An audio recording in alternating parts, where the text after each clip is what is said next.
In the darkest corners of America, a chilling reality lurks. Among us, hidden in plain sight, are predators whose horrific crimes remain unsolved. These are the stories of 5 serial killers who have eluded justice, their identities shrouded in mystery, their victims crying out for resolution. Tonight, we delve into the shadows of American crime history, exploring cases that have baffled law enforcement and haunted communities for decades. You'll discover where they were last seen, their final known acts of violence, leaving us to wonder, where are they now? This is Andrew, and you're watching 5 serial killers in the USA who were never caught. Our journey begins in the late 1960s, a time of cultural revolution, when peace and love dominated the headlines. But beneath the surface, another story was unfolding, one of terror, fear, and a killer who seemed to thrive on attention. This is the story of the Zodiac Killer. The Zodiac Killer struck fear into the hearts of Northern California residents from 1968 to 1969. He was a sadistic predator who claimed at least 5 lives, though some believe the true number is much higher. His victims, both men and women, were often young couples, enjoying a quiet evening in secluded areas. But these peaceful moments would quickly turn into nightmares as the Zodiac would appear out of the darkness, armed and ready to kill. The Zodiac's methods were cold and calculated. He would shoot or stab his victims, leaving behind little evidence. But what set him apart from other killers was his need for notoriety. The Zodiac sent a series of cryptic letters and codes to local newspapers, taunting the police and the public. These letters were filled with chilling details of his crimes, along with bizarre symbols and ciphers that have puzzled experts for decades. One of the most famous ciphers, known as the Z340, remained unsolved for over 50 years. It wasn't until December 2020 that a team of codebreakers finally cracked it. But even then, the message only deepened the mystery, offering no clues to the Zodiac's identity. The Zodiac's last confirmed sighting was on October 11, 1969, in San Francisco, where he murdered taxi driver Paul Stein. The killer was seen by several witnesses, who provided a description that led to one of the most famous composite sketches in criminal history. Despite this, the Zodiac vanished, leaving a trail of unsolved murders and unanswered questions.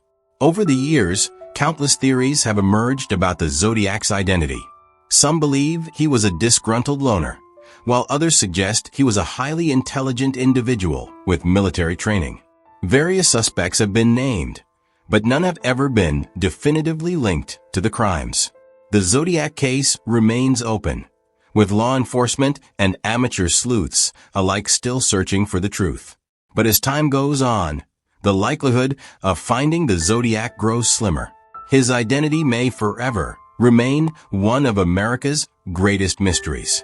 Next, we travel to the quiet shores of Long Island, New York, where a killer has used the darkness of the night to hide a gruesome secret. This is the story of the Long Island serial killer, whose brutal acts of violence have haunted the community for over a decade. In 2010, the serene beaches of Gilgo Beach became the epicenter of a horrifying discovery. A Suffolk County police officer searching for a missing woman stumbled upon human remains buried in the sand. As investigators combed through the area, they uncovered the bodies of 10 victims, all brutally murdered. The majority were women, most of whom had been working as escorts. The killer's method was meticulous. The bodies were wrapped in burlap and buried in shallow graves, hidden from sight but not from suspicion. The discovery of the bodies sent shockwaves through the community, as residents realized that a serial killer had been operating in their midst, unnoticed for years. The victims were all young women, many of them mothers, who had fallen through society's cracks. Their lives were marked by hardship and struggle, making them easy targets for a predator who knew how to exploit their vulnerabilities. The killer lured them in with promises of money, only to take their lives in the most brutal of ways. Despite the scale of the crimes, the Long Island serial killer has remained elusive.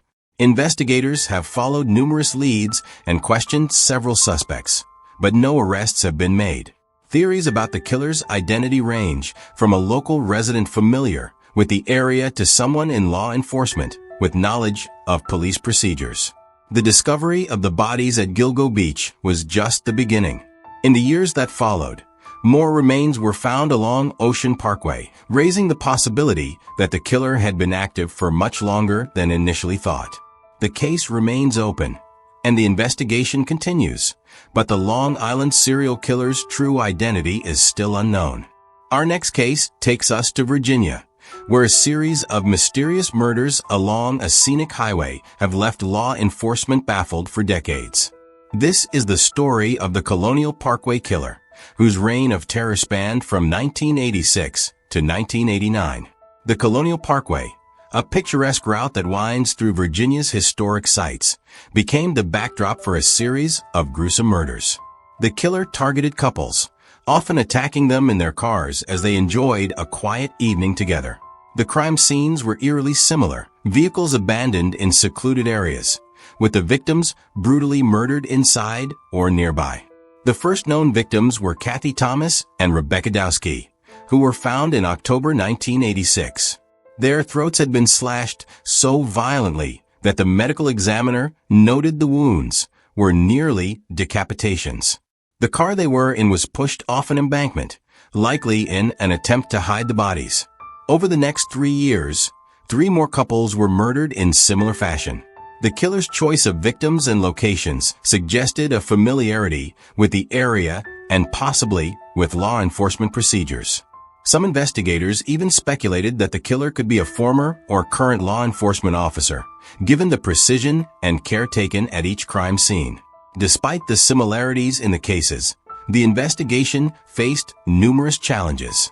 The remote locations of the crime scenes made it difficult to gather evidence, and the killer left few clues behind. As the years passed, the trail grew cold, and the Colonial Parkway Killer slipped further into the shadows. In recent years, advances in forensic technology have renewed interest in the case. DNA evidence collected at the crime scenes is being re-examined, and there is hope that a breakthrough could be on the horizon. But for now, the Colonial Parkway Killer remains a ghost, haunting the memories of those who lost loved ones to his brutality. The families of the victims have not given up hope. They continue to push for answers, driven by the need to see justice served. They know that the killer is still out there, living with the knowledge of the lives he took, and they are determined to see him brought to account. We now move to Chillicothe, Ohio, a small town where a series of disappearances and deaths have raised chilling questions. This is the story of the Chillicothe Killer, whose victims' lives ended in tragedy between 2014 and 2015.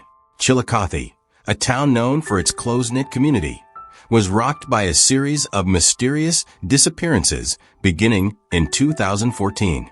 6 women vanished over the course of a year, their bodies later found in creeks and rivers around the town. The women, all struggling with addiction, had been living on the margins of society, making them vulnerable to a predator who preyed on their desperation. The deaths of these women sent shockwaves through the community, leading to fears that a serial killer was on the loose. The police launched an extensive investigation, but the case was plagued by challenges from the start. The victims' lifestyles made it difficult to trace their movements, and the waterways where their bodies were found had washed away crucial evidence.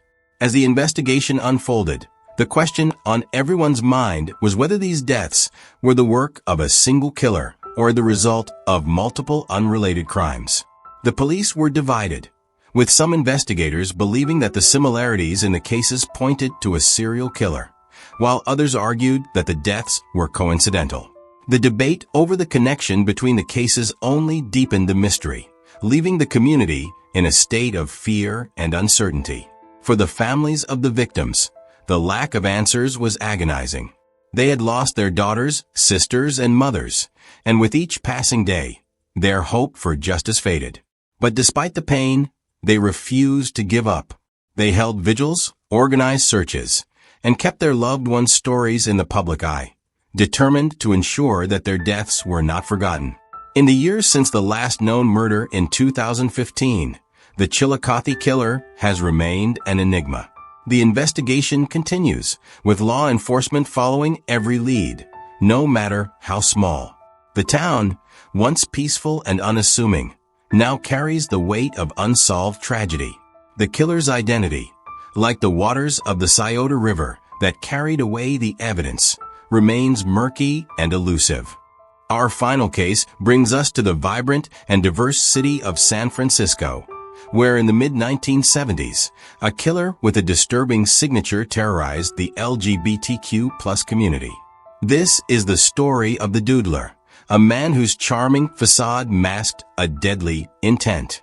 Between 1974 and 1975, a series of brutal murders shook San Francisco. The killer, later dubbed the Doodler, targeted gay men, luring them in with the promise of companionship. He would meet his victims in bars and clubs, draw their portraits, a seemingly innocent and disarming act, before viciously attacking them. The Doodler's weapon of choice was a knife, and he struck with a ferocity that left investigators horrified. The bodies of his victims were found in various locations across the city, each bearing the marks of a savage attack. Despite the brutal nature of the crimes, the Doodler managed to evade capture, slipping back into the night after each murder. What made the case even more chilling was the fact that several survivors came forward, offering descriptions of their attacker. They described a man who was young, well-dressed, and skilled at drawing. But despite these details, the Doodler was never caught. The survivors' accounts, though crucial, were not enough to lead to an arrest, and fear of being outed in a time when LGBTQ+ rights were still in their infancy may have prevented others from coming forward.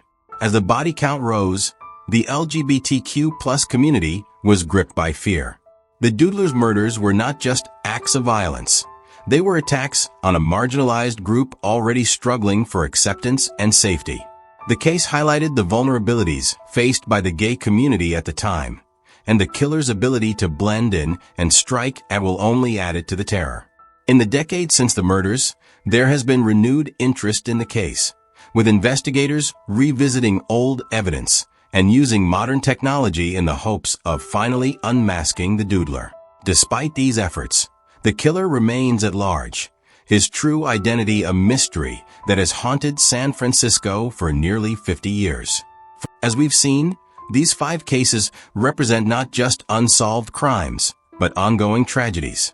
Families left without closure, communities living in fear, and killers who have so far escaped justice.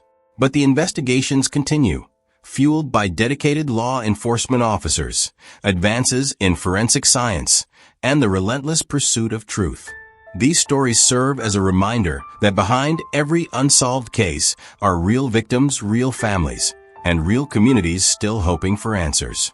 As technology advances and new evidence comes to light, there's always hope that one day these shadows will be lifted and justice will finally be served. Until then, we must remain vigilant, remember the victims, and never stop seeking the truth. For in the end, it's not just about catching a killer. It's about honoring those whose lives were cut short and ensuring that their stories are never forgotten. Stay safe, stay aware, and remember, the smallest piece of information could be the key to solving these haunting mysteries.